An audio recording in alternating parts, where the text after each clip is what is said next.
ഇന്ന് ഒരടിപൊളി പന്നി ഫാം പരിചയപ്പെടുത്തിയാലോ? സംഭവം ഉള്ളത് നമ്മുടെ നാട്ടിൽ തന്നെ കേട്ടോ. പന്നി ഫാം മാത്രമല്ല, കോഴി ഫാമൊക്കെ ഇതിൻ്റെ തൊട്ടടുത്ത് തന്നെ ഉണ്ട്. അപ്പോൾ അങ്ങനെ ഇരിക്കുമ്പോഴാണ് ഒന്ന് വീഡിയോ ചെയ്യുക, ഒന്ന് കാണുകയും ചെയ്യാമല്ലോ. അങ്ങനെ പോയത്. സംഭവം ഉള്ളത് കാണുമ്പോൾ നല്ല രസം കേട്ടോ. തള്ളപ്പന്നിയും അതേപോലെ കുറേ കുട്ടികളും. എന്താ രസം. ഇതിനെ സെപ്പറേറ്റ് ആയിട്ട് ഇടണം, അല്ലെങ്കിൽ വലിയതിൻ്റെ കൂട്ടത്തിലൊക്കെ ഇട്ട് കഴിഞ്ഞാൽ പ്രശ്നമാണ്. കുട്ടികളെയൊക്കെ ചവിട്ടിക്കൊല്ലാൻ അങ്ങനെയൊക്കെ സാധ്യതയുണ്ട്. അതുകൊണ്ടാണ് സെപ്പറേറ്റ് ആയിട്ട് ഇടുന്നത്. എന്തായാലും നല്ല അടിപൊളിയായിട്ട് തന്നെ സെറ്റ് ചെയ്തിട്ടുള്ളത് കേട്ടോ. അങ്കമാലി ഡയറീസ് സിനിമയെ കണ്ട ആളുകൾക്ക് മനസ്സിലാവും. അതിലൊക്കെയാണ് പന്നികളെക്കുറിച്ച് കൂടുതൽ കാര്യങ്ങളൊക്കെ കാണിക്കുന്നതൊക്കെ ഈ ഒരു സിനിമയിലാണ്. എന്തായാലും അന്ന് മുതൽ നമുക്ക് ഇതേപോലത്തെ ഫാമൊക്കെ ഉണ്ടെങ്കിൽ ഒന്ന് എവിടെയെങ്കിലുമൊക്കെ പോയി വ്ളോഗൊക്കെ ചെയ്യണമെന്ന് ഉണ്ടായിരുന്നു. അപ്പോഴാണ് അറിയണത് നമ്മുടെ നാട്ടിൽ തന്നെ ഇതേപോലെ ഫാം ഉണ്ടെന്ന്. എന്തായാലും സംഭവം അടിപൊളിയാണ്. കുറച്ചൊന്നും അല്ല കേട്ടോ, അത്യാവശ്യം നല്ല ക്വാണ്ടിറ്റി തന്നെ ഉണ്ട്.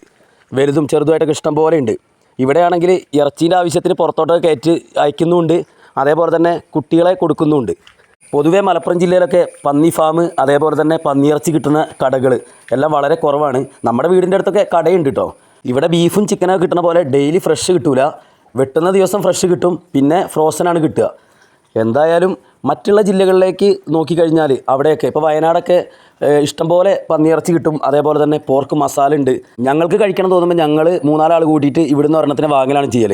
പന്നി വളർത്തൽ ബിസിനസ്സായിട്ട് ചെയ്യുന്ന ആരെങ്കിലും ഈ വീഡിയോ കാണുകയാണെന്നുണ്ടെങ്കിൽ ഈ ബിസിനസ്സിനെ കുറിച്ചുള്ള നിങ്ങളുടെ അഭിപ്രായം ഒന്ന് കമൻറ്റായിട്ട് എഴുതണേ. അത് നമ്മുടെ വീഡിയോ കാണുന്ന പല ആളുകൾക്കും ഉപകാരപ്പെടും. അപ്പോൾ വീഡിയോ ഇഷ്ടമായി എന്ത് ചെയ്യുക, ലൈക്ക് ചെയ്യുക.